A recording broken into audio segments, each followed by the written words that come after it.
Last year somebody sent me a text. The reality of Valentine's Day. And in the text they said that Valentine's Day is originally Valentine. Valan in Gujarati means rolling pin. रोटी को खाते हैं तो रोटी बेलते हैं. वेलन वेलन रोटी. उसको roller pin को वेलन कहते हैं. Valentine. Some time ago in India, when it was a British Raj, and some men were misbehaving in the home, so the ladies ran after them with their roller pin. So that day was 14 February, so people said this is Valentine's Day. Every year when the Valentine comes, you have to go after your husband and talk them out if they were behaving down. Anyway, this was just a joke. But the reality of Valentine's Day, you go on Wikipedia, mashallah, Zindabad Wikipedia, you get lots of stuff on there. Do some research to take from the encyclopedia here and there. I looked up on there. Valentine originally is the name of a person. Saint Valentine. There's a Saint Paul, Saint Thomas, Saint Matthew, Saint Lucas, so Saint Valentine. And he used to live long time ago, maybe 300 BC. There was an emperor, a Roman king, who took over that land. His name was Claudius. He gave out an order that a young man should not get married, because when you get married, you don't fight in the battle properly. You want to preserve your energy, be healthy and strong, and fight properly in the battle.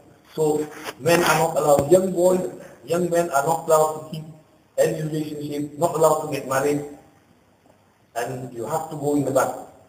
But there were young men who had love for young girls, and they used to have friendship, and they wanted to get married. Now at that time, this illicit relationship was out of question. They had to get married. So they would go to priests, but nobody would marry them. But there was this priest by the name of Saint Valentine who would secretly marry them in the church. And then they would secretly live together. He did a few marriages of that type. Like today, last week in the newspaper, there was news about some scam marriages. Somebody from Nigeria bringing everybody from Europe, from France, and getting married and then making money. So people secretly do this stuff. So according to the rule of that time, he went against the order of the emperor and secretly wedded somebody. And the king found out that he is disobeying my order. So he investigated, and it turned out to be true. He put him in prison. The priest was sent to the prison. While his case was going on, he fell in love with the jailkeeper's daughter and developed a relationship with her. She made some biscuits and sent for him, and he sent some gifts for her. And this relationship continued for as long as he was in the prison. Nobody knew, it was secret. When the order was passed that he had to be crucified, killed, and he was being taken to the gallows, he wrote a note, a small piece of paper, and he wrote from there, "From your Valentine." And he sent it to her. That is where we found out that, oh, he's been in love with that girl.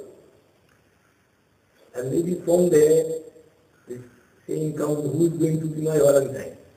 Because he said over there, from my Valentine, from your Valentine. He was killed. And this was on the 14th of February. And from then on, people, whoever had a secret relationship, began to send notes, handwriting. Then it moved on to some drawing, pictures, drawn by their own hand.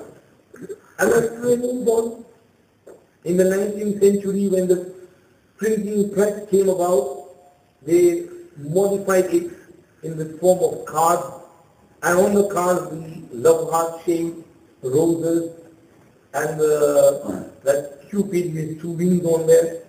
and some arrow pierced through the heart, and these types of things start coming, and then chocolate, and now become a Christian custom, and it's being celebrated worldwide, and it's become a huge money-making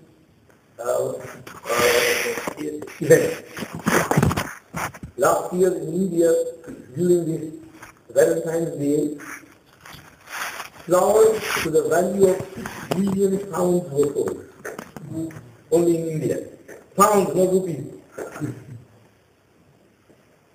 And in other countries, wherever you go, Pakistan, in Arabian countries, in Japan, in Europe, in America. In Europe, celebrated everywhere, Spain.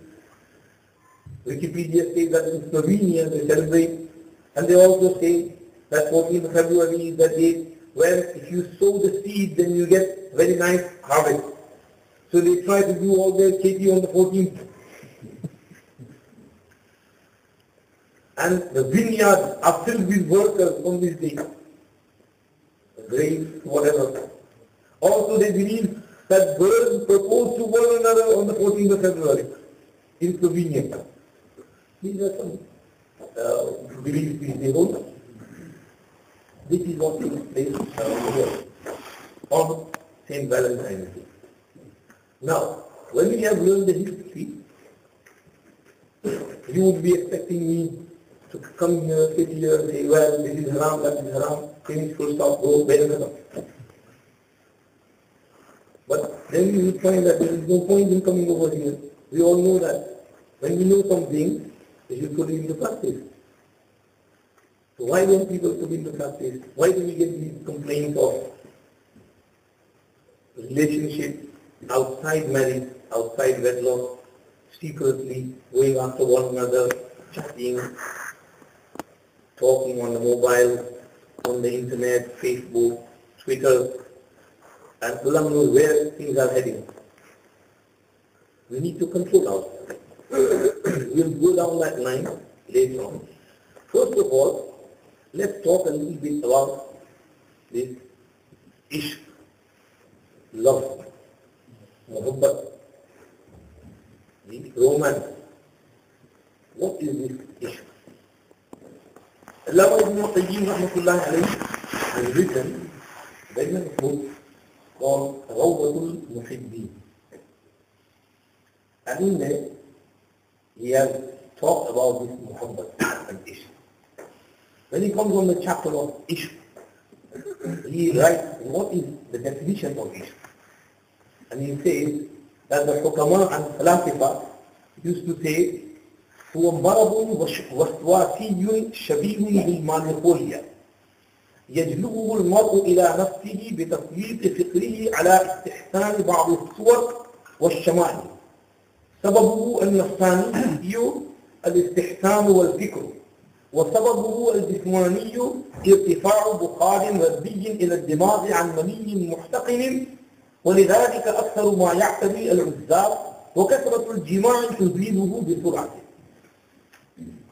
Ishq is a sickness which is related to waswasas and whispering. It is similar to something which the Hakim called malikholia. It overcomes a person when he likes someone's appearance or someone's habit or something of someone which suddenly overcomes him, takes over him. The nafsiyati sabab and the reason from the nafs and ego side is al-istihsan wal-fikr. Finding something nice and beautiful and thinking about that thing.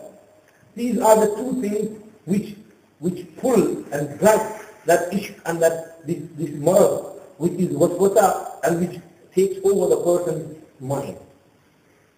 So the nafsiyati reason is al-istihsan wal-fikr. Thinking something to be really nice and beautiful and pondering over it and thinking about it all the time. And the jismani sabab of that is some type of bukhar, something goes inside the body of the person which is not good for that person and rises up to the dimag and brain, And this happens due to sometimes the money and the semen which has been stopped and blocked. And it is released of this most of the time happens on those who are not married, al-uzzab. And most of the time when intercourse takes place, lots of times then this thing dies down and fades away. كثرة الجماع تزيله بسرعة. Some philosophers say العشق طمع يتولد في القلب ويتحرك ويبني. Ishq is some type of طمع, lalat, greed, which is born in the heart and then it makes the person move and then it increases as time moves on. Hakim al-Tatali used to say, العشق عمل حسي عن إدراك عيوب المحبوب. Ishq is something that makes a person blind from looking at the fault of his ma'shur and mahbub. Some people say, العشق سوء اختيار صادف نفسا فارغة. Ishq is some wrong choice which overcame a heart which was empty. There was the heart, the nafs was empty, it was looking for something, yearning something, and someone's ishq and muhabbat came and fell inside. This is what Majnun said. Qais ibn Malluh, he was an ashiq, he was Majnun, diwana. At the same time he was a poet as well. He used to say poetry. So he said some poetry with regards to how he fell in love. He said, أتاني هواها قبل أن أعرف الهوى فصادف قلبا فارغا فتمكن. Her love came to me before I could understand what is love and ishq. And it found a heart which was empty, so it settled in there. This is the definition of ishq, muhabbat, love. If you go over the first definition, you will see that this is something which is called sickness, waswasa, and a person is taken aback by it by looking at the beauties of someone or beauty of something, because ishq and muhabbat does not go just on appearance. Sometimes good looks attract a person, sometimes good voice, sometimes good actions, good habits, sometimes some other things. You see something from someone, you hear something, you look at someone's characteristics, his kamalat, he's got something in him, or someone does some favors to you, he's extremely kind to you, and you fall in love with him. So these are the reasons for ishq. Most of the time, good looks are an attraction. When someone is looking good, you feel attracted to him. Hasan is both. But we have to control that attraction. If that attraction is brought under control, it is directed in the right direction, then alhamdulillah. Like for example, Allah subhanahu wa ta'ala created all prophets extremely beautiful and handsome. They had no defects in them. Allah made all prophets good looking, so that people's heart can be attracted towards them. That was the reason for that. No prophet was ugly. All prophets were good looking. Hasan spoke. Rasulullah sallallahu alayhi wa sallam said, مَا بَعَثَ اللَّهُ نَبِيًّا إِلَّا حَسَنَ الْوَجْهِ حَسَنَ الصَّوْتِ وَكَانَ نَبِيُّكُمْ أَحْسَنَهُمْ وَجْهًا وَأَحْسَنَهُمْ صَوْتًا. Allah did not send a prophet, but he was of good looking and he had a good voice. And your Nabi is the most handsome among them, he has the most beautiful voice among them. Sometimes beautiful voice attracts a person. Sometimes some beautiful action is directed in the wrong way. Like I mentioned to you before, some good action. Alamgir Basha, who was a prince, fell in love with Noor Jahan. How? They were in a function because the kings and princes used to hold functions and they, they were elite. It was a elite gathering. And Noor Jahan was a young girl and she was also there in the gathering. Now Prince Alamgir had two real nice pigeons and he used to hold them, keep them with him. So During that function, he had those pigeons and he was holding them, but he had the practice of holding them. He knew how to control them. Suddenly someone called me over and he had to go somewhere. What happens is he wants to give those pigeons to someone, but he can't find, and Nur Jahan was in front of him, they hold these 2 pigeons. And he had it, but she was struggling to keep them under control. And one of the pigeons flew away as he held on to one. Now Adam came and he was down. He said, oh, no, you have a pigeon, how did it go? What happened to the pigeon? But it flew away. How did it fly away? So like this, he let the other one go as well. But Adam, instead of getting angry, he fell in love with her. Good word in the wrong direction. Sometimes it happens. Someone is singing a good song and you like the voice, you fall in love with them. Some Qari Sahib came to one of our villages in Gujarat from Bihar. Now there was this young girl who was raised the age of marriage. She wouldn't get married. Many proposed her, but she would keep refusing. When she heard the kirayat of Qari Sahib, she fell in love. She said, I want to marry this Qari Sahib. How? Just by voice. So good voice is an attraction. So over here, something good quality in someone attracts a person and a person is captivated to it. This is called muhabbat, ishq, falling in love. Now, moving on. Asma'i rahmatullahi alayhi says, I asked an Arabi, a Bedouin, what is ishq and muhabbat? And he said, Wallahi, ishq cannot be described. It is hidden in the heart, just as fire sparks are hidden in the stone. When the stones are struck together, the sparks come out. And if they are left alone, it stays in its place. Ibn al-Qayyim rahmatullahi alayhi moves on after explaining the definition of ishq and muhabbat. He says there is a difference of opinion among the ulama that is this muhabbat intiradi or ikhtiyari. Does it come without one's control over it, or is it under control? Can it be controlled? He goes on to say, some say that it's intiradi. It's uncontrollable. A person cannot control himself. Like Zulaykha fell in love with Yusuf alayhi salam. And she just couldn't control herself. Her aql and wisdom should say that she is the wife of the governor and he is the slave. So the wife of a governor who is like a queen should not fall for a slave, but she couldn't control herself. There is a hadith. Once Rasulullah sallallahu alayhi wa sallam was sitting in one of the streets of Medina Munawwara, and Barira radiyallahu anha was freed by Aisha radiyallahu anha.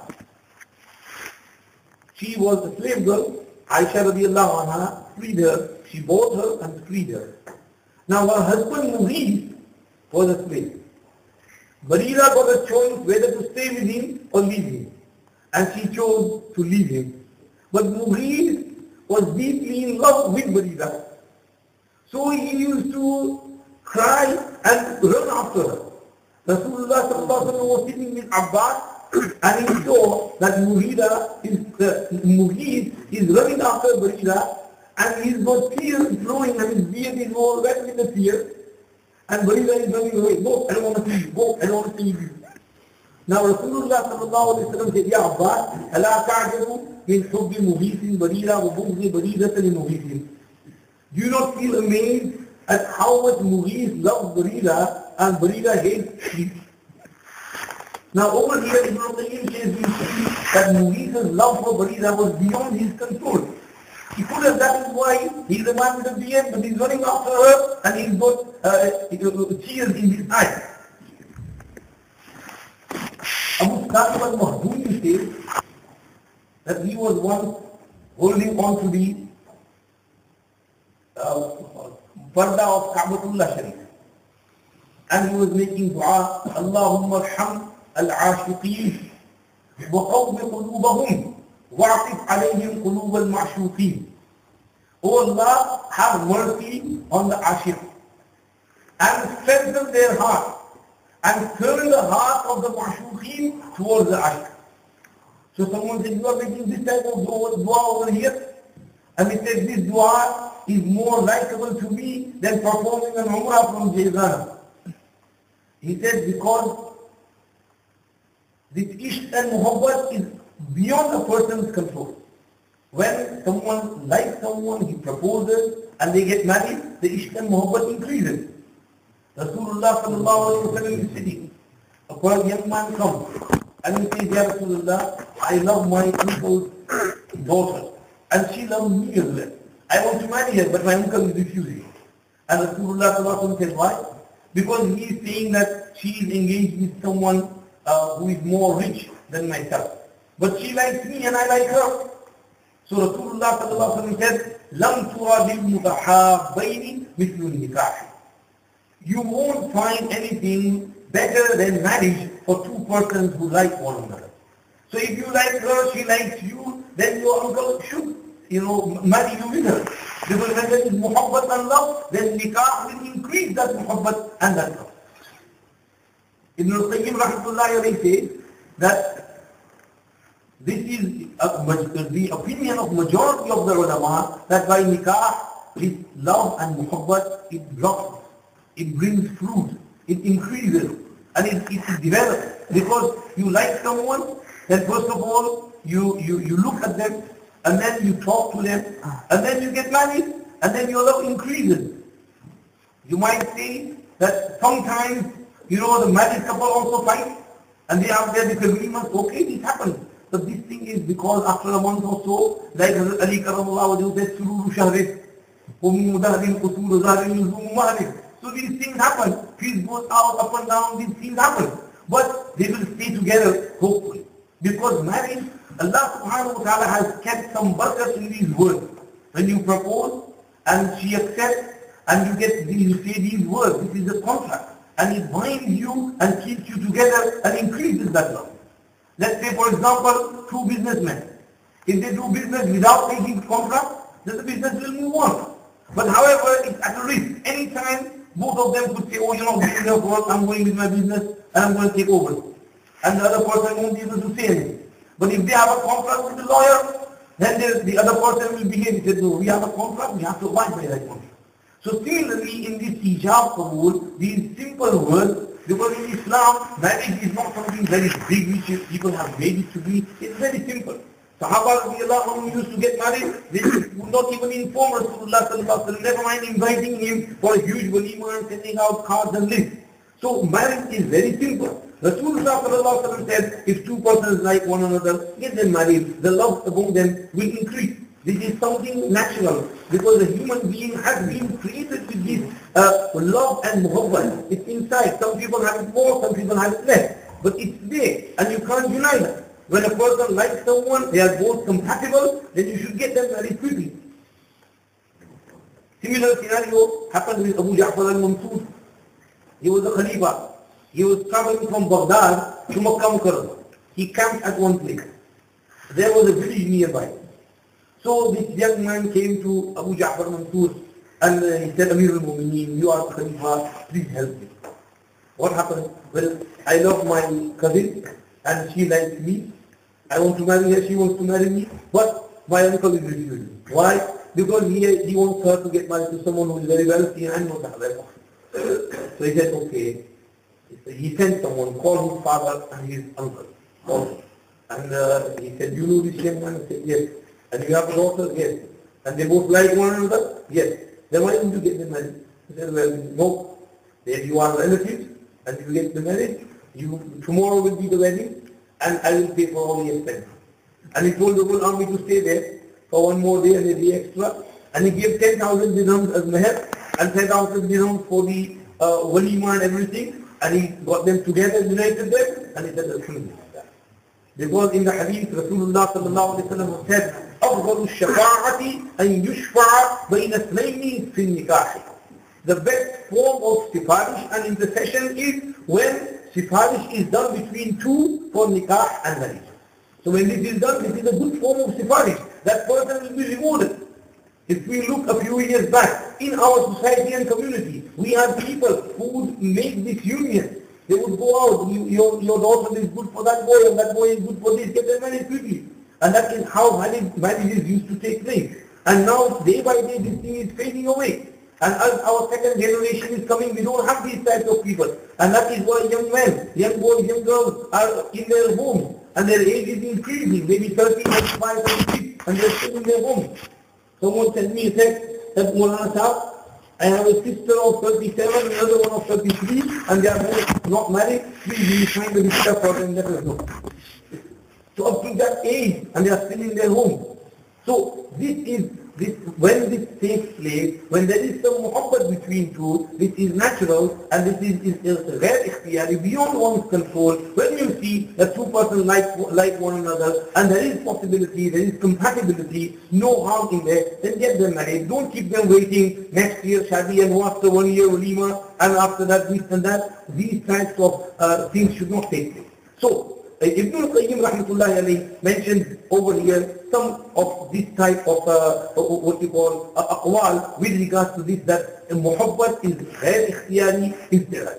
Another version is saying, some others say no, muhabbat and love is ikhtiyari, it's under one's control. He says that this is when a person moves his nafs towards something, and he looks at something, keeps looking at it, and then he likes it. And then he develops that likeness, and then keeps thinking about it, and then that thing overcomes his mind and his heart. This is how liking and love for something develops into the heart. So it's not infirari and beyond one's control, it is ikhtiyari, and a person can control it. And that is why Allah subhanahu wa ta'ala gave us the order to control our nafs. When he said, وَأَمَّا مَنْ خَافَ وَقَامَ رَبِّهِ وَنَهَى النَّفْسَ عَنِ الْهَوَىٰ فَإِنَّ الْجَنَّةَ هِيَ الْمَأْوَىٰ. When a person fears Allah and controls his desires, then his abode will be Jannah. So this hawa, it includes desire, it includes ishq and muhabbat as well.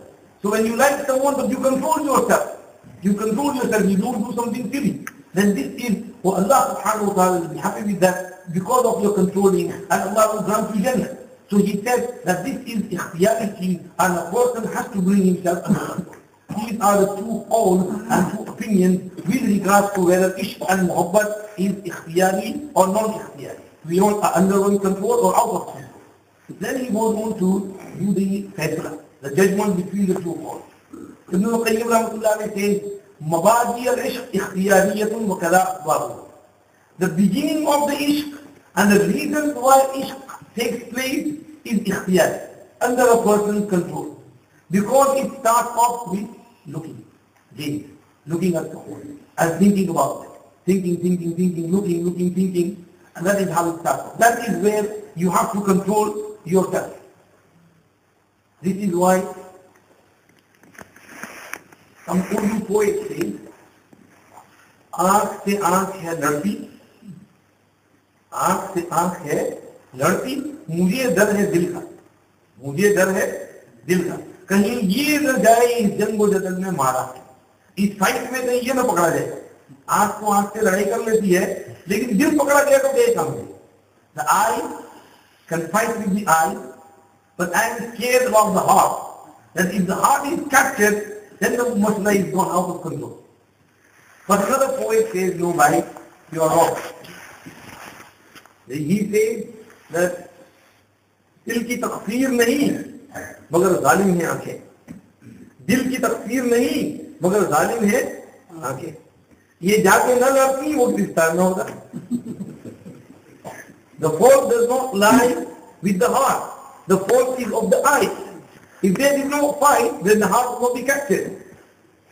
So Ibn al-Qayyim is saying that it starts off as ikhtiyari, as under a person's control. He should control the reason why it begins. And then he says when it increases and it develops and it goes into a form of sukr, intoxication, that's when it becomes non-ikhtiyari and out of control. And he gives the example, similitude of drinking, intoxication. So taking that glass and drinking is in your control. But once you drunk it, then you become intoxicated, you go out of control, So then what you do will not be in your control, but the beginning was under your control.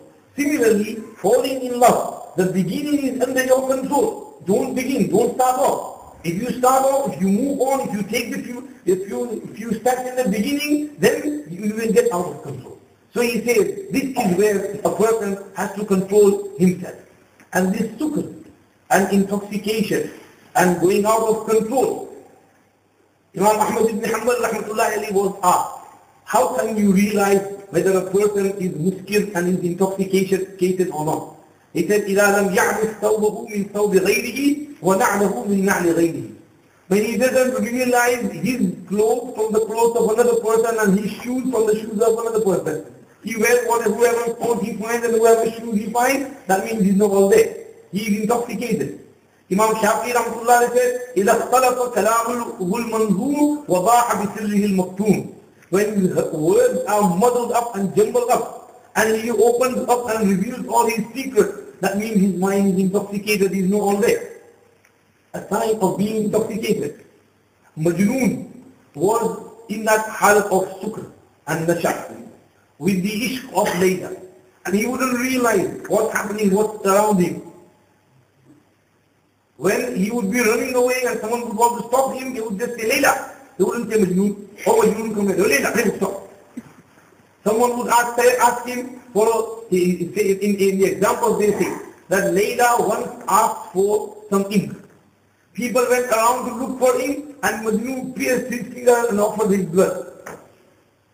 Now this is exaggeration, but in reality, this is what happened. Majnoon was so intoxicated, he would want to meet Layla.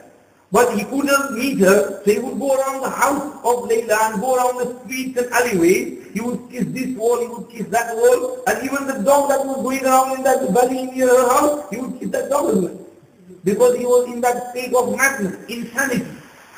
So this is when the state of sukr happens. Ibn al-Qayyim rahmatullah says, this insanity, madness and sukr and intoxication, it happens due to various reasons. For example, khamr, drinking, drugs, intoxicate the mind. Also, he says, al-istima'u ila al-aswat al-mutribah. If you listen to songs, the songs can also make you mad and insane. They overcome your mind.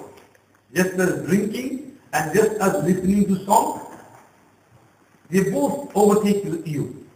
He says, الخمر شراب النفوس والألحان شراب الأرواح لا سيما إذا اقترن بها من الأقوال ما فيه ذكر المحبوب ووصف حال المحب. And when you talk to a person you love and you listen to their voice and you are captivated by it, you want to listen to them more and more. You're always on the phone. She is loving you, you in love with that, you're always on the phone. 1 hour, 2 hours on the mobile. That's last week or last month. We read in the paper. This young boy, his father bought him, his mother bought him a mobile phone, and in 1 month the bill was 960 pounds. Why? He was always on the phone with his mashuka. So you want to listen to them, and that the voice captivates you and brings that sukr in you, that nasha. So Ibn al-Qayyim rahmatullah says, these are the reasons of sukr, when a person likes someone, falls into ishq, and then becomes mad about them, insane, and that this is what should be avoided. This type of love should be either where Allah has permitted, or either with ishq haqiqi. Where Allah has permitted, this is with your own family, with your own wife. You should love your wife and hold her extremely dearly. The wife should love her husband extremely dearly. They should be mad about one another. They should be inseparable. Rasulullah sallallahu alayhi wa sallam's love for his family members. In fact, begin with Sayyidina Adam alayhi salam. Adam alayhi salam used to love Sayyidina Hawwa alayhi salam. They had great love for one another. Ibn al-Qayyim says it is due to this love that Adam alayhi salam ate whatever Hawwa alayhi salam gave him. She offered him that fruit and Adam alayhi salam never thought what is this and he ate it. And then they both, face the consequences of eating that shajarah mumnun. And that is why in the Arabic they say, أول حب في هذا العالم حب آدم وحواء. The first love in this dunya is the love of Adam and Hawa. Both love one another. Sayyidina Ibrahim alayhi salatu wassalam, he loved his wife Sarah alayhi salam. She was very handsome, very beautiful. When they were passing by an area of Egypt and the incident happened and Hajar alayhi salam came to Sayyidina Ibrahim alayhi salam.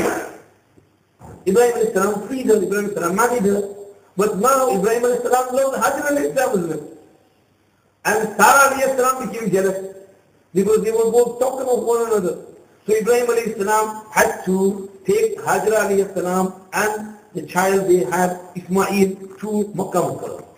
Now, Sa'd ibn Abi Waqqas radiyallahu anhu says, كان إبراهيم يحب هاجر حبا شديدا وكان يزورها كل يوم على البراق. Ibrahim alayhi salam used to love Hajar alayhi salam extremely and hold her very dearly. And he would come to visit her on Buraq every day from Jerusalem, Baitul Maqdis to Makkah Mukarram. He would travel by Buraq, come over here and return by Buraq. So the love between the Prophet and their wife. And Rasulullah sallallahu alayhi wa sallam loved, once a Sahabi asked, Ya Rasulullah, ayyul nasi ahabbu ilayk? Among the people, who is most beloved to you? The questioner was Amr ibn al-As, who had just embraced Islam in the year 8 after Hijrah. And because he was very expert in the matters of battlefield, Rasulullah sallallahu alaihi wasallam appointed him as an Amir of the army. And in that army was Abu Bakr, in that army was Umar, and in that army were other prominent Sahaba. But when Rasulullah said, "Oh Amr ibn al-As, you are Amir," and Rasulullah held him in esteem, so he was feeling chuffed, and he thought that I am the most beloved to the Prophet sallallahu alaihi wasallam. So he asked, Ya Rasulullah, who is the most beloved to you? Who do you like most? And what did Rasulullah sallallahu alaihi wasallam say? He replied, Aisha. Aisha is most beloved to me. And he asked, no, I'm not talking about ladies, I'm talking about men. And he said, Abuha, her father. And he asked two women, then who? And he replied, Umar. Then who? And he replied, Uthman. And then he said that I kept quiet because maybe my name would come last in the list. Another hadith, Rasulullah sallallahu alayhi wa sallam was one city. Some Azwaji Mutahharat others come for some reason, and then they send Fatima radiallahu anha. And she said, Ya Rasulullah, the Azwaji Mutahharat are saying that your love for Aisha is, beyond limit. You should, be fair with them as well. And Rasulullah sallallahu alayhi wa sallam said, it's beyond my control. Love is in the heart. You can control what you can give, like money, food, clothes. You are fair and equal with each of them. This is what you are mukallaf. But the muhabbat and love is in the heart. So Rasulullah sallallahu alaihi wasallam just said to Fatima, Ya bunayya, ala tuhibbina ma uhibbu? Do you not love whom I love? I love Aisha. She is lover. And she said, yes, Ya Rasulullah, I love Aisha. One, Rasulullah sallallahu alaihi wasallam is sitting. And he has the needle and thread in his hand, and he is mending his chappal, his footwear, slippers. And Aisha is also sitting there, and she is weaving some cloth from the wool. And Aisha is looking at Rasulullah sallallahu alaihi wasallam, and the hot day, and Rasulullah sallallahu alaihi wasallam was sweating, and some perspiration and sweat rolled down his forehead and over his cheeks and so on. And when that sweat rolled down, Aisha could see some special noor in that drop of sweat. And Rasulullah sallallahu alayhi wa sallam's perspiration was of natural fragrance. In the whole of Medina, there was no itar which had more fragrance than the patina of Rasulullah sallallahu alayhi wa sallam. And this is no exaggeration, this is reality. When Rasulullah sallallahu alayhi wa sallam would pass by in a street, that street would smell with that fragrance until the evening. When Rasulullah sallallahu alayhi wa sallam would pass his hand over a child who is slain, then from that child's head, fragrance could be smelled throughout the day. Among other child, people would recognize that Rasulullah passed his blessed hand over this child's head. So Rasulullah sallallahu alaihi wasallam's fragrance and the sweat it trickled down, and he could see that mood. And Aisha suddenly just started shaking. And Rasulullah raised his hand, Aisha, why are you shaking? Shaking? And she replied, Ya Rasulullah, how can I say? I saw that sweat rolling down your forehead and on your cheeks. And I was just taken about, I could see so much mood in there. And Rasulullah sallallahu alaihi wasallam said something, and then he stood up and he kissed the forehead of Aisha. Rasulullah sallallahu alaihi wasallam was basically, Aisha is eating from some meat, ghost, and she would bite from that body, from that bone, and take meat from there because they were happy. They were not, very, what you call, like us. हम जैसे वो तकल्लुफ वाले नहीं थे, pretension. They were very simple people. Just one bowl and everybody would eat together. So if there's a large piece of meat, one person would eat, he would pass on to the other. So Rasulullah sallallahu alaihi wasallam, Aisha takes from the meat from that body and then she passes. And Rasulullah takes body exactly from the same spot where Aisha is. Aisha is drinking from one cup and she takes drink from there, passes it to Rasulullah. Rasulullah turns the cup around and drinks from that same place where Aisha drank from.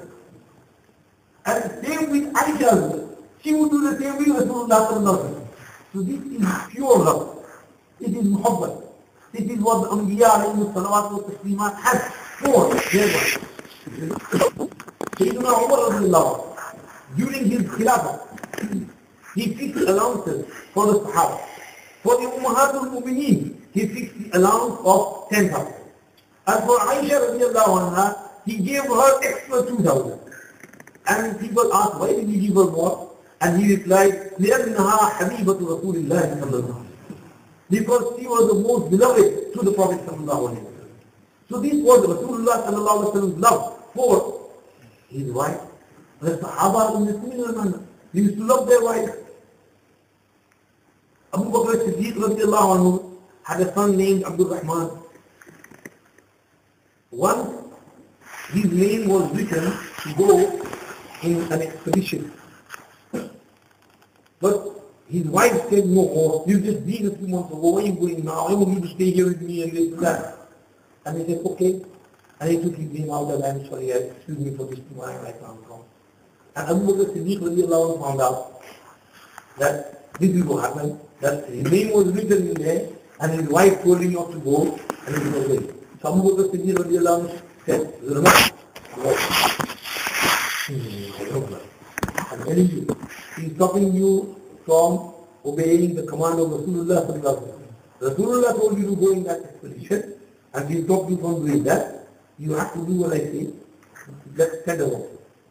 And he gave her one talaq raj'i, one divorce of raj'i, one talaq raj'i. This is the correct procedure of giving talaq. Today people give three talaq, and then they must have to the and that's not the right way.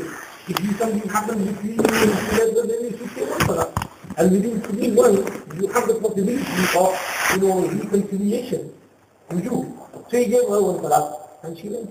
And now, she is in her period, in that Abdur Rahman is just always deeply in love and thinking about her. He can't do anything because his father has said it. So what Abdur Rahman, so once Abu Bakr Siddiq is passing by somewhere, Abdur Rahman is sitting there and reciting some couplets. And he's just, in that poetry, he's talking about his wife. Oh, I never so much confused, go on, what shall I do? And Abu Bakr Siddiq hears those couplets, and his heart softens. And he feels that he is deeply in love, and I'll have to let him go. So Abu Bakr Siddiq comes and says, take her back. This shows the Sahaba's love for their wife. Sayyidina Zubair ibn Awwam comes for Hajj. He is in Ihram. His wife Asma bint Abi Bakr Siddiq radiallahu anha, she has also come for Hajj. But she has performed her Umrah and she has gone out of Ihram, cleaned herself, put on new clothes, and she is sitting. Now Zubair comes and sits over there. She comes, she has applied a little bit of perfume, And she comes and sits by his side. And Zubair ibn Awwaz, get away from me, get away from me. And still me around, why are you sitting by me? And she says, calm down, calm down. You think I'm going to jump on you? So this is the tahalluq and connection. They had to wonder. Abdullah ibn Umar radiallahu anhu, he bought a slave girl, maid, who was from Rome, from the Christians. And he had great love for her. However, one day, he was praying salah. And in the salah, he was reciting Surah Al-Imran. And he recited the ayat, لَن تَنَالُوا الْبِرَّ حَتَّى تُنْفِقُوا مِمَّا تُحِبُّونَ وَمَا تُنْفِقُوا مِنْ شَيْءٍ فَإِنَّ اللَّهَ بِهِ عَلِيمٌ. You will not achieve complete virtue and naky until you spend what you love. You spend from that which you love, which you hold dear. This is the first ayat of fourth surah. And whatever you spend, then Allah subhanahu wa ta'ala is fully aware of that. So, Abdullah ibn Umar radiallahu anhu, in namaz, he thought to himself, what is the most beloved thing to me? What is my most beloved treasurable asset? And he thought to himself and said, yes, that's money, that's pleasure. So, in namaz, he freed her by pointing that you are free. She must have been passing by and he did ishara. And he freed her. He loved her most. Now, after the man, he thought to himself, oh my goodness, I did for the sake of Allah. But still, he had deep love for that money. Now what he did was, he told her to get married to another slave of his. He freed that slave and then you two, get married. And they got married. And before that, what happened was, after he freed her, he himself wanted to get married to her. But Abdullah ibn Umar's son said, no, she's been a bandi, she's a slave, how can I be married to her? So they stopped him. And Abdullah said, okay, then I won't marry her. So he got her married to another, one of his slaves. And they start living together. And then they have a child. So Abdullah ibn Umar used to call for that child, and used to kiss that child, love that child, and show his affection. So this is the love, the natural muhabbat which they have among themselves, because she was her bandi, and but because of this ayat, he freed her. Sahaba Ridwanullahi had great love in the correct direction. Ibn al-Qayyim rahmatullahi alayhi mentions these types of incidents, and then he moves on to explain that where this does not prevail, meaning outside marriage, outside wedlock, if a person falls in love with someone and starts doing silly things, then this is very dangerous, very harmful. Rasulullah sallallahu alayhi wa sallam said in one hadith, مَا تَرَقْتُ بَعْدِي فِتْنَةً أَضَرَّ عَلَى الرِّجَالِ مِنَ النِّسَاءِ. I have not left behind after me any fitna which is more harmful for men than women. The most harmful fitna for men is not mal, property, wealth, children, dunya, job. The most harmful fitna for men are women. So don't look at women unlawfully, don't gaze at them, don't stare, protect yourself and control yourself. Allah subhanahu wa ta'ala said in the Quran, زُيِّنَ لِلنَّاسِ حب الشهوات من النساء والبنين والقناطير المقنطرة من الذهب والفضة والخيل المسومة والأنعام والحرث ذلك متاع الحياة الدنيا والله عنده حسن المآب. Beautified in the eyes of people are the things, is the love of things that they covet. Meaning, first of all, ladies, women. Men love women. I once went to Canada and always behind, after behind, a she brother comes up to my house, will be very good behind it. I always speak to you. Okay, when you know one room, and then one house. My problem is women. And I see women, I just can't control myself. But yeah, when you read the hadith and that, what if I know all the hadith? I've seen all the hadith. That hadith of Rasulullah sallallahu alaihi wasallam came and said, Ya Rasulullah, give me permission to fornicate, zina, And Rasulullah called him over. I know that's what this is like. He said, okay, let me finish. Rasulullah called him over, come here. And Rasulullah sat on his chest. And then Rasulullah said, would you like it if someone fornicated with your mother? No, I wouldn't like that.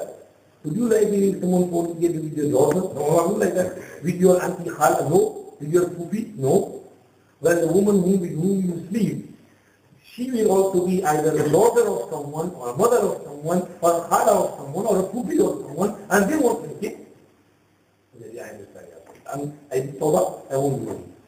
And from that day onwards, he never felt the desire to do that. So we need to control ourselves. Rasulullah is saying over here, Allah is saying, the problem for men is women.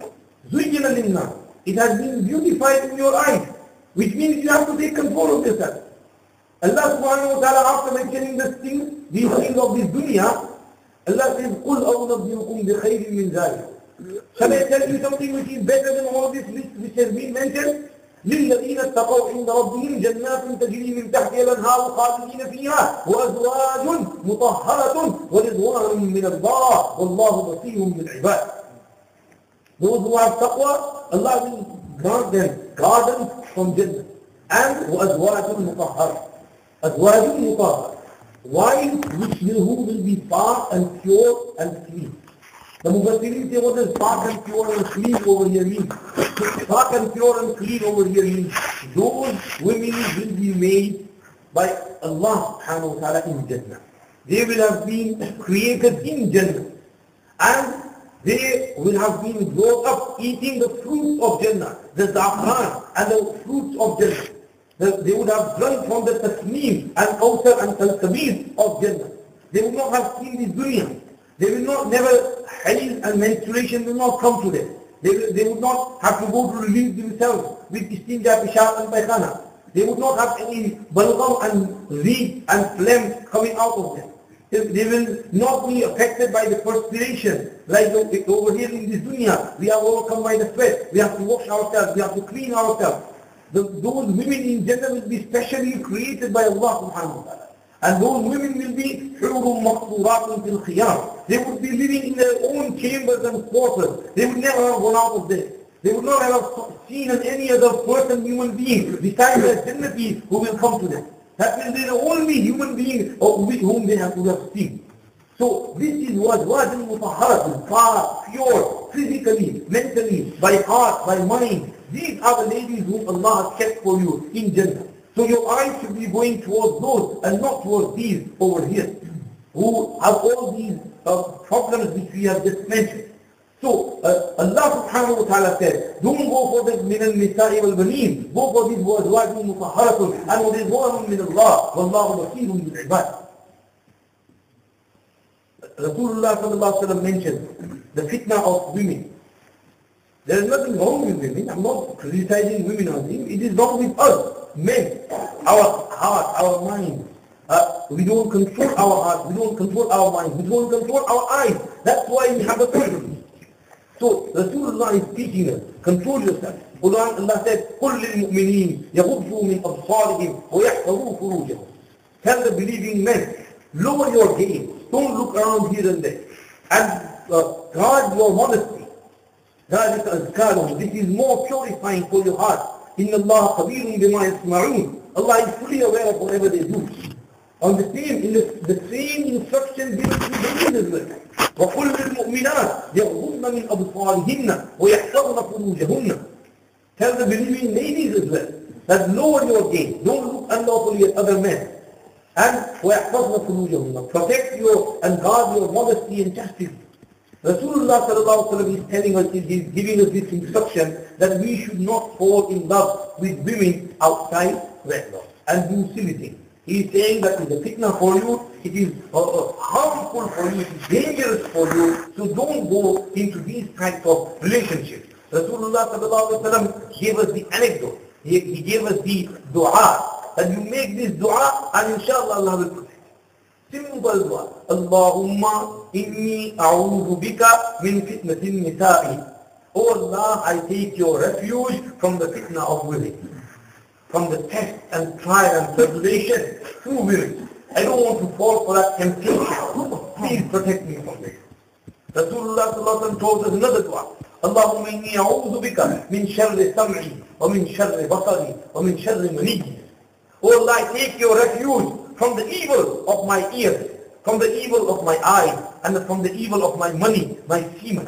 When the semen is gathered inside the place where it's produced, and it's filled up, then it wants to release itself, just as the bladder. When it's filled with urine, you want to release it. Similarly, the semen wants to release itself. And there is a shararat in there is some evil in there. So we should take Allah's refuge. That, oh Allah, I take your refuge from the evil of my money, my semen. I don't want it to make me do something which I shouldn't be doing. This is the dua taught by Rasulullah sallallahu alaihi wasallam. On the other hand, Rasulullah sallallahu alaihi wasallam tells us that ask Allah for the love of Allah, for the love of Messenger, for the love of the things you should love. Make dua. Direct your attention from that side towards this side. Allahumma rzuqni hubba wa hubba rasuli wa hubba man yanfa'uni hubbuhu 'indak wa hubba 'amalin yuqarribuni ila hubbi. If you make this dua, then your direction will be turned from that side towards this side. This is what Allah ibn Qayyim rahmatullah goes into explain. And then he goes on to say that if you want to protect yourself from the fitna of women, then first of all, make this dua. Secondly, don't stay alone. Uzubat, staying alone is not from Islam. Celibacy. Some young boys, some young girls, they say, I'm going to stay alone for my whole life. I have a good job, I've graduated, I'm a teacher, I have good salary, I can survive on my own, I don't need a husband. So they don't want to get married. They say, this is my life. Why should I get into all the hassle? Roti pakana, kapde dhona, ghar saaf karna. That's problem. But I don't want all that. So they don't want to get married. But that's not the right way. Similarly, some young men, I went to one place and did some bayan on nikah, and after that bayan, one of the, someone from the congregation comes up to me and says, Maulana Sahab, mashallah, you did very good bayan. You mentioned that nikah is not only sunnah, sometimes it becomes fard. When you are falling for zina, or you are at the risk of falling for zina, then nikah becomes fard only, not only sunnah. So he said, Maulana Sahab, can you please speak to my brother? He's nearly 40 years old, and he is a pilot, and he flies a plane for British Airways, and he's got good salary, but he's not getting married. And he stays alone, he has somewhere place, I don't know where, and he's staying on his own, and this and that. I said, oh, that's not right, you have to explain to him, he get married 40 years, he's still not married. But kari kare aap, air hostess, whatever. We don't, this is what happened, that's real life. So, celibacy is not an option. You have to get married. Abu Muslim al-Khawlani, Abdullah ibn Mas'ud radiyallahu anhu said in one place, if my wife died, and I was told by Malakul Maut that I'm also going to die after 10 days, then I would get married for those 10 days. Because I don't trust my nafs. My ego would make me do something silly which I shouldn't do, so in order to control my nafs, I would get married for the 10 days. That is why many of our mashayikh got married in old age. In old age. They were 70, 80, 90, and their wife died when they got married again. People said, यार मुझे बुढ़े मियाँ हो गए शादी का तो क्या है इसमें क्या समझते हो? बुढ़े मियाँ की भी तो जरूरत पड़ती है. Company, someone to talk to on their own. This loneliness. When a lady becomes widow, at an early age, maybe 45, 50, our society is so bad that nobody looks at her. People think that, something bad, we should get married to her. She has to spend the rest of her life, maybe 15, 20, 30 years on her own. Now many times she's alone. She wants someone to talk to. She's having sleepless nights.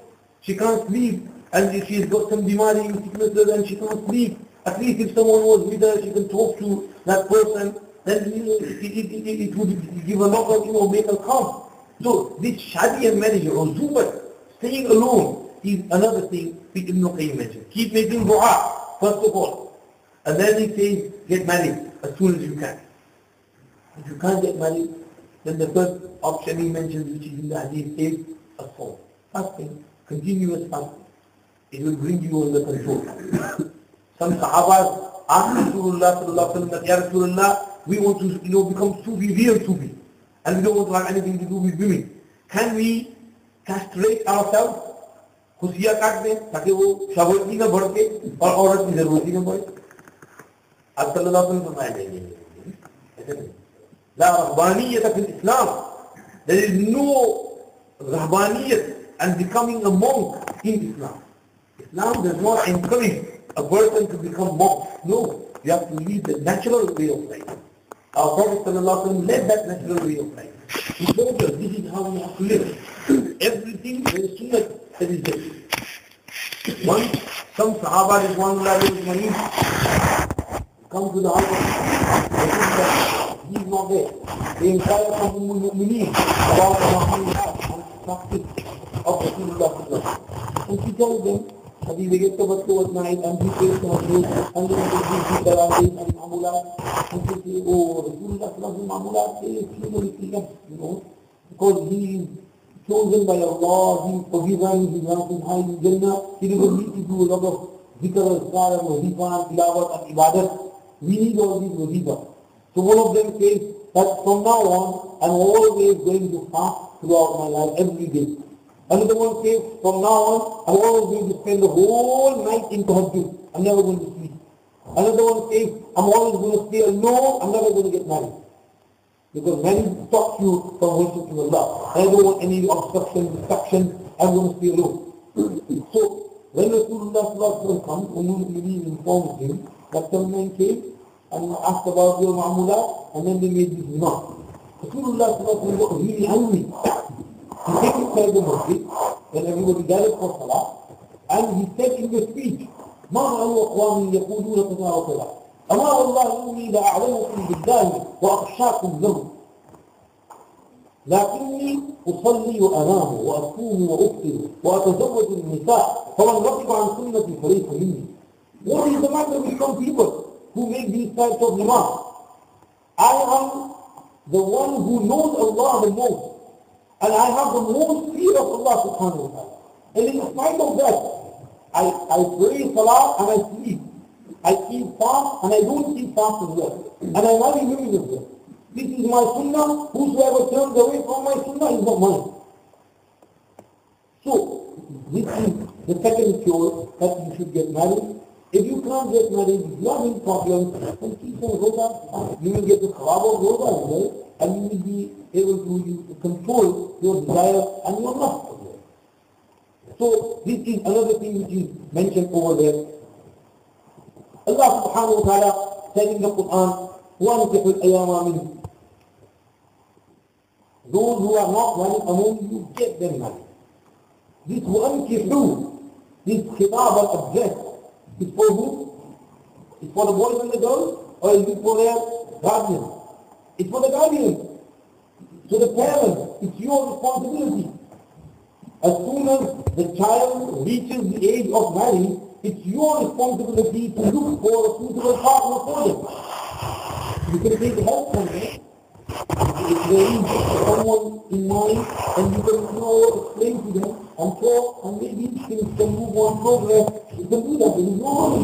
But it's the responsibility of the parents to get their children married. This is why Abu Muslim al-Khawlani once gave some advice to the people.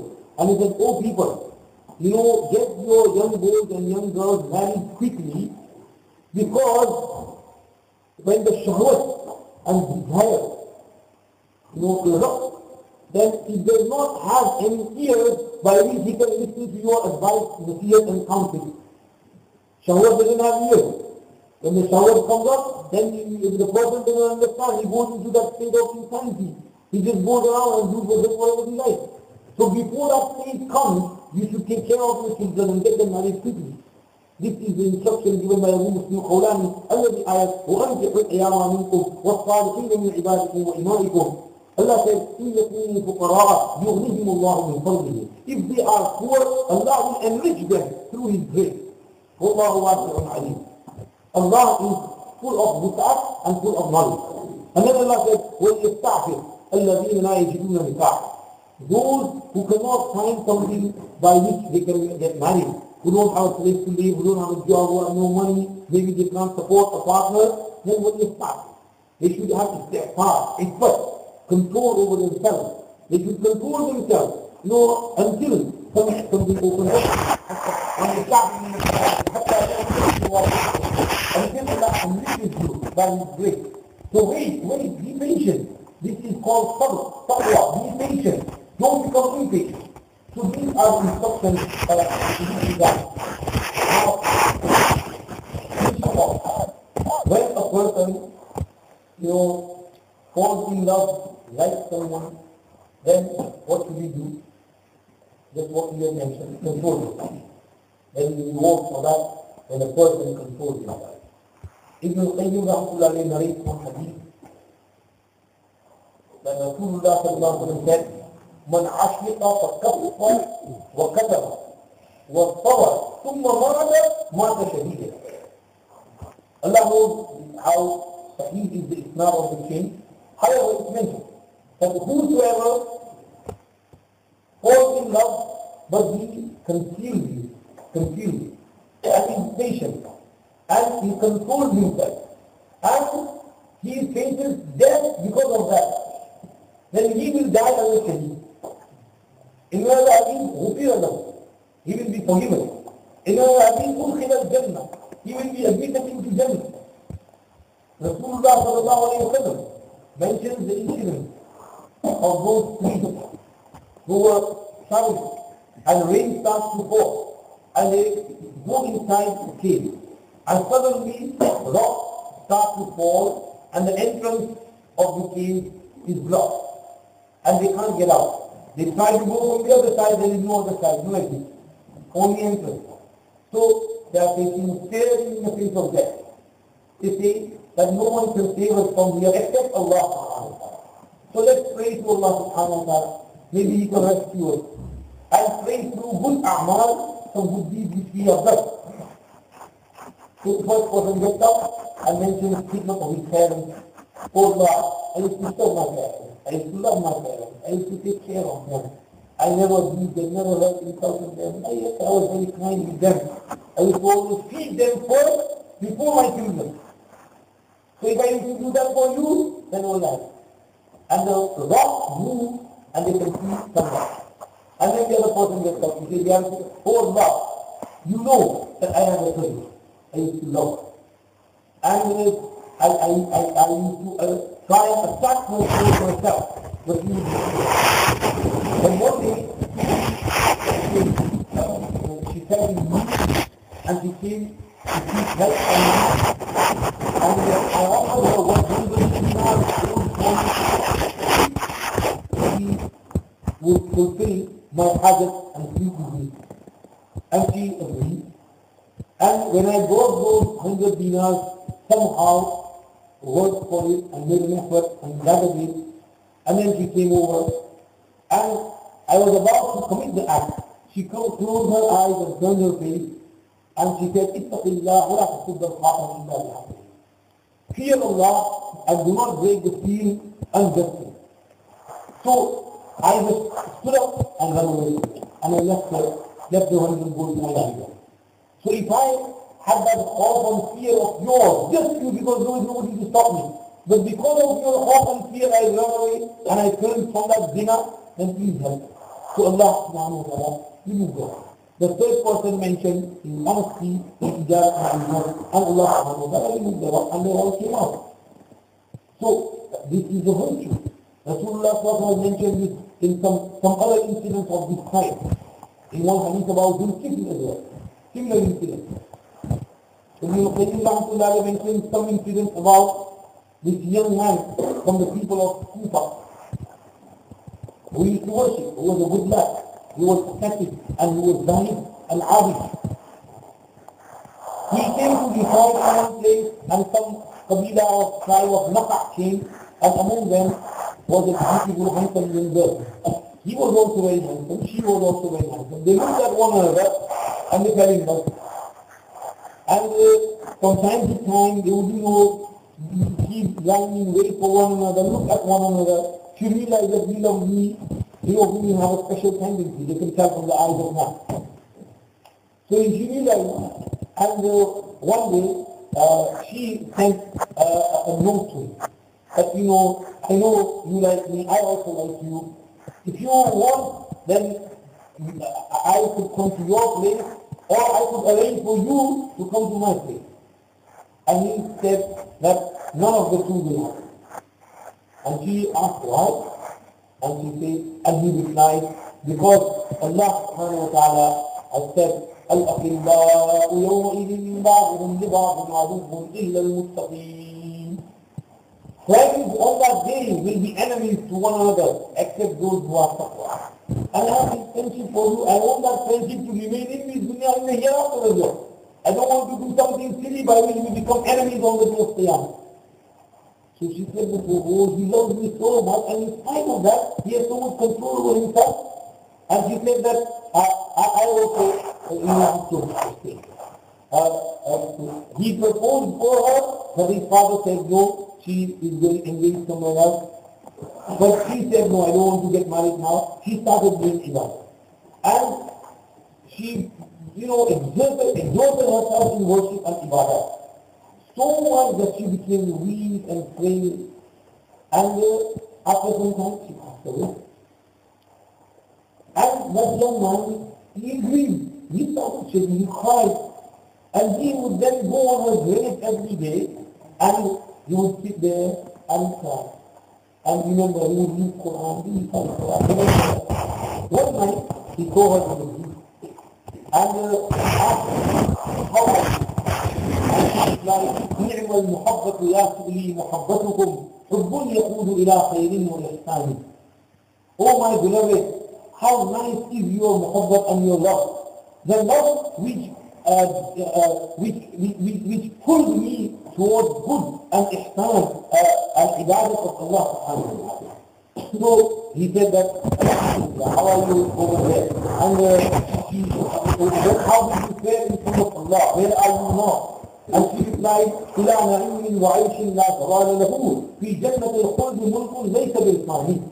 Allah has admitted me into Jannah and into such ni'mah and in such aish and zindagi for which there is no salam and which will not perish, and I am in a very good state. And he asked her, okay, so will we be able to meet? And she replied, yes, of course we will meet. I asked Allah subhanahu wa ta'ala that he join us over here. And Allah has accepted my dua. Now you should also exert yourself in worship and do ibadat and riyadat and mujahadah. And he asked her, how soon will we meet? And she replied, very soon you will be coming. And in a way to say that young man did not live for more than 7 days after this dream. He also died after 7 days. Ibn al-Qayyim mentioned some other incidents about another person who was in Makkah Mukarramah. And he was known for his, because of his ibadah, he was known as Al-Qus, the monk. Some people came for Hajj and he fell in love with this young girl, and they were staying over there. And he made mention of Abdul Malik bin Marwan, or someone was the owner. This young girl was a slave, a maid, and she used to sing. And he passed by some area where she was singing for her master. So he stood there, he looked at her, and heard her beautiful voice, and he was just captivated, and he could not control himself. So the master saw that, and he called upon her. He said, you want to go? And pick you up, you want to go. So the next day, the master again called him and said, okay, you can sit over there and listen to her while she sings for you. So he sat there and listened. And then he said that, know nothing haram, we listen to it, try on here, you can talk to her. And he talked, and then he went to send it. And few days, start talking to one another, and then they sit with one another. And he says to her, I like you, and then he says, she says to him, that I want to put my lips on yours. And he says, I want to do that as well. And she says, then why are you not doing it? And he says, because إِنِّي يَخَافُ أَنْ عَصَيْتُ رَبِّي عَذَابَ يَوْمٍ عَظِيمٍ. Because I'm scared of my disobeying Allah subhanahu wa ta'ala. Then I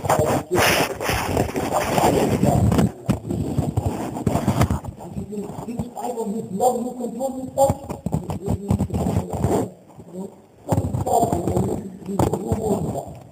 And then he just stood up from there, and he started crying, and he stood up, and he went away, and that is it. So they like one another, but they control themselves. Ibn Qayyim has this reward, like we saw in the case of that young man from Kufa, from that Rasulullah said, if you like someone, you control yourself, and then Allah subhanahu wa ta'ala will forgive you, Allah will admit you to Jannah, will take you there, control yourself. This is what is being instructed. Similarly, we are going to go through this period, really in this dunya, and in this country, young men, you should control yourself. Young girls, you should control yourself. Don't go on the internet, on the website, Facebook, and here and there, and do things you shouldn't be doing. Always beware. Whatever you do, Allah is looking at it. Allah is looking at it. Every text you send is noted down by Kiram Katibin, on your right, on your left. Good text, good email, good chatting, by over here. That text, that email, wrong thing, by over there. Every email is recorded, every text is recorded, every conversation is recorded, your take will be reminded, it is placed in front of you on the day of Qiyamah. So keep that in mind and don't do things which you shouldn't do.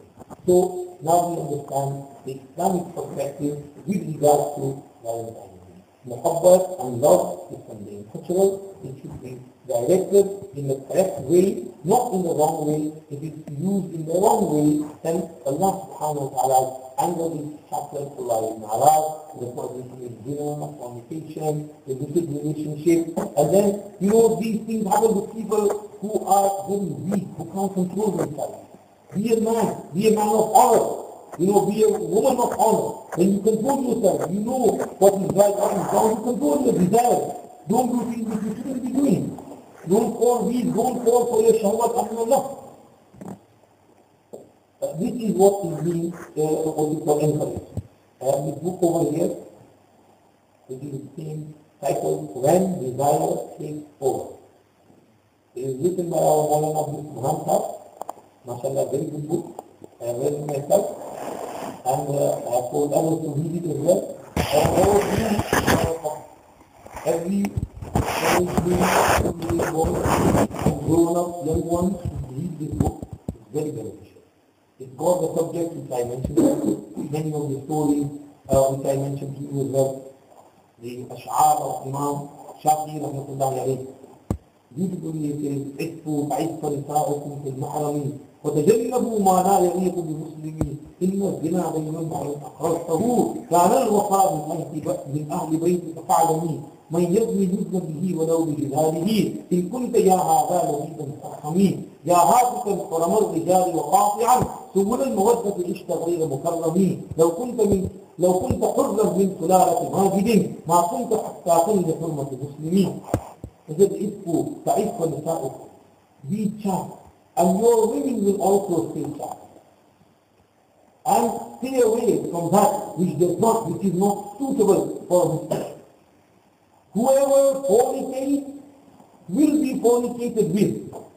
Someone from among his family will also fornicate. He will get the repayment from his household, even if that be with the wall of his house. If you are a wise person, you understand this. And he goes on to say, يا هاتفا حرم الرجال وقاطعا سبل المودة عشت غير مكرم. May Allah subhanahu wa ta'ala protect us. I mentioned the story with one of the Saman was also narrated over here with regard to chastity. When a person himself is chaste, then this has an effect on the household. When he himself becomes unchaste, then it effect on the household as well. In fact, sometimes we hear Ajib stories. With one of narrated this story, I don't know where, that this person was chatting on the internet with his identity changed.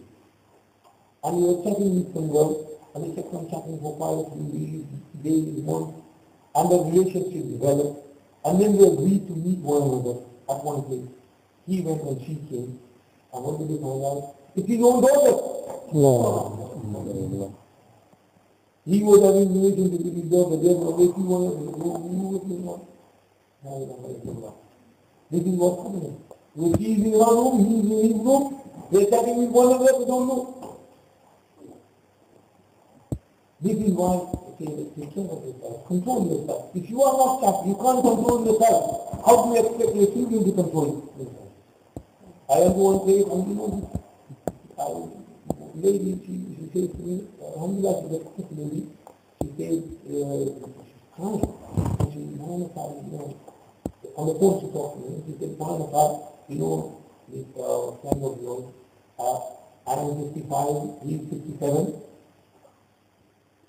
but you know, at night we are sleeping upstairs and he is downstairs in the room and he is on the internet watching pornography and the volume is on it, where you can hear everything upstairs. And I have, you know, young boys, girls, they also hear it. And when I try to speak of him, he gets angry on me and he threatens me with divorce. That's why he is speaking. Now if the father is doing it, then what effect is it going to have?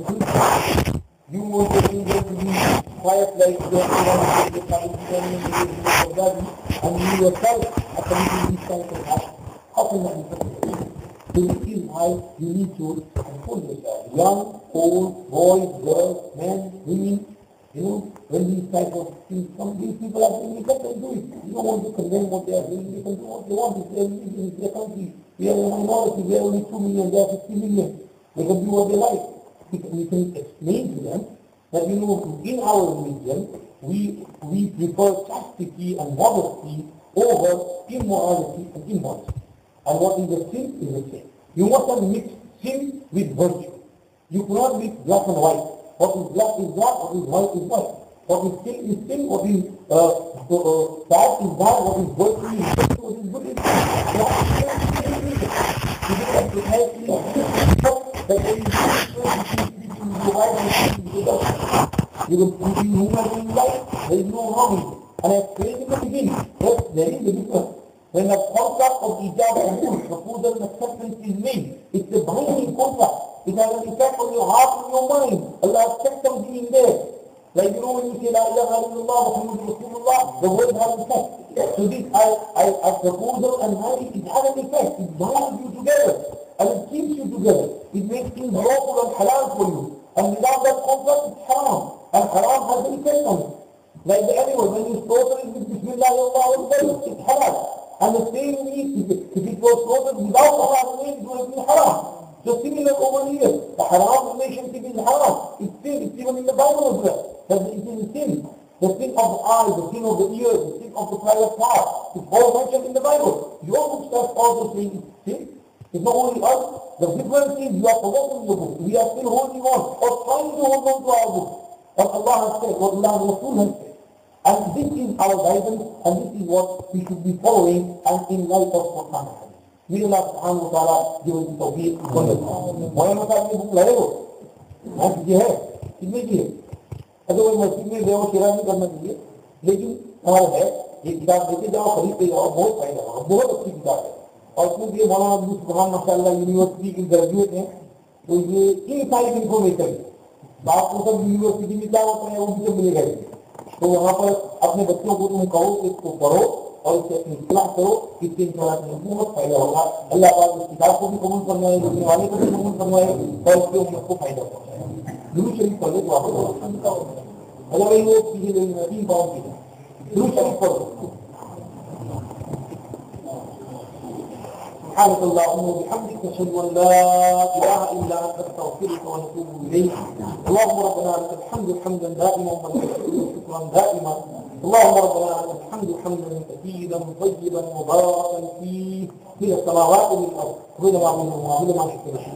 اللهم صل وسلم وبارك على سيدنا مولانا محمد عبدك ورسولك النبي الرحمه كما تحب وترضى عدد ما تحب وترضى كل ما ذكره الكافرون وكل ما غفر عن ذكر الغافلون. ربنا آتنا في الدنيا حسنة وفي الآخرة حسنة وقنا عذاب النار. ربنا اغفر لنا ذنوبنا وإسرافنا في أمرنا وثبت أقدامنا وانصرنا على القوم الكافرين. اللهم إنا نعوذ بك من الفتن ما ظهر منها وما بطن. اللهم جنبنا الفواحش ما ظهر منها وما بطن. اللهم ارزقنا حبك وحب رسولك وحب من ينفعنا حبه عندك. اللهم انا نعوذ بك من زوال نعمتك وتحول عافيتك وفجاءة نقمتك وجميل سخطك. اللهم انا نعوذ بك من شر اسماعنا ومن شر ابصارنا ومن شر ضميرنا. اللهم انا نعوذ بك من فتنة النساء. اللهم انا نعوذ بك من شرور انفسنا ومن سيئات اعمالنا. اللهم احفظنا من الشيطان الرجيم. اللهم لا تكلنا الى انفسنا طرفة عين ولا تنزع منا صالح ما اعطيتنا فانه لا نقدر لما اعطيت ولا يعصم من الجد من الجد. يا رب الراحمين محمد ने फजल करम से हम सब की पूरी मग़फ़िरत और बख्शिश फरमाए। या अल्लाह हमें किसी एक को भी महरूम न फरमाए। अल्लाह पूरी उम्मत की मग़फ़िरत कर दीजिए, पूरी उम्मत के साथ रहम और करम का मुआमला फरमाइए। या अल्लाह हमारे नौजवान नस्लों की हिफाजत फरमाइए। अल्लाह उनके ईमान की हिफाजत फरमाइए, उनके दीन की हिफाजत फरमाइए। अल्लाह उन्हें हया और करम, इस्मत और इफ़्फ़त वाली जिंदगी नसीब फरमाइए। उनकी इस्मत और इफ़्फ़त की हिफाजत फरमाइए। माहौल के गंदे खराब से हमारी भी हिफाजत फरमाइए और उनकी भी हिफाजत फरमाइए। और हिदायत की दुआओं को आम कराइए। अल्लाह को भी हिदायत नसीब फरमाइए और गैर मुस्लिमों को भी हिदायत नसीब फरमाइए और सबके साथ रहम करम का मामला करिए। हमारे यहाँ उठना बैठना कहना सुनना शुरू हमें और पूरी उम्मत में अल्लाह जो भी मुसलमान भाई बहन परेशान आ रहे उनकी परेशानियां खत्म फरमा दीजिए। अल्लाह सबको हिदायत नसीब फरमा दीजिए। घरों पर जो माएं बहनें माजूरीन बीमार मुबारक दुआ में हमारे साथ शरीक हैं उनकी भी मग़फ़िरत फरमा दीजिए। जो बीमार है सबको शिफा नसीब फरमाइए। अल्लाह जो बीमार है सबको शिफा नसीब फरमाइए। जो हॉस्पिटल में जिन्होंने दुआ करने के लिए कहा लिखा चाहते हैं दुआ करें अल्लाह उन सबको शिफा तंदुरुस्ती की नेमत से मालामाल कर दीजिए। अल्लाह जो मक़रूज़ हैं उनको कर्ज़ से छुटकारा नसीब फरमाइए। बीमारों को शिफा अता फरमाइए। बेऔलादों को नेक साले औलाद नसीब फरमाइए। बेरोज़गारों को अपना रोज़गार और जॉब नसीब फरमाइए और या अल्लाह बरकत वाला रिज़्क़ हलाल नसीब फरमाइए। हमारे दिलों में आपका खौफ और आपका ध्यान और इस्तिग़फ़ार पैदा कर दीजिए। अल्लाह क़यामत के लिए आपके सामने खड़े होने का फिक्र नसीब कर दीजिए और अल्लाह आपकी मोहब्बत नसीब फरमाइए, आपके नबी की मोहब्बत नसीब फरमाइए और वो अमल आपके करीब कर दे उसकी मोहब्बत नसीब फरमाइए। और अल्लाह सबको हुजूर से हमारी और हमारी नस्लों की हिफाजत फरमाइए, शैतान की शरारतों की हिफाजत फरमाइए, हमारे नुफूस की शरारतों की हिफाजत फरमाइए और उसके फितनों की हिफाजत फरमाइए। और अल्लाह खुद हमारी आंखों के फितनों से हमारी हिफाजत फरमाइए। हमारी आंखों के गुनाह माफ कर दीजिए, हमारे कानों के गुनाह माफ कर दीजिए, हमारी ज़बानों के गुनाह माफ कर दीजिए, हमारे दिमाग हाथ पैर शर्मगाह के गुनाह माफ कर दीजिए और आइंदा गुनाहों से हमारी हिफाजत फरमाइए और हमारे नौजवान नस्लों की खास तौर पर हिफाजत फरमाइए। अल्लाह जो गैर सरकारी तशब्बुहात में उसकी भी हमारी हिफाजत फरमाइए। अल्लाह हमारी पूरी खुदी को कबूल कर दीजिए। हमारा उठना बैठना कहना सुनना कबूल फरमाइए। हर खैर से सबको मालामाल कर दीजिए, हर शर से हमारी हिफाजत फरमाइए। ربنا تقبل منا انك انت السميع العليم وتب علينا انك انت التواب الرحيم وصلى اللهم وسلم على سيدنا محمد وعلى اله وصحبه اجمعين برحمتك يا ارحم الراحمين. अल्लाह के इश्क में हमारी हजरत जो जाहिर होती है उसमें अशार है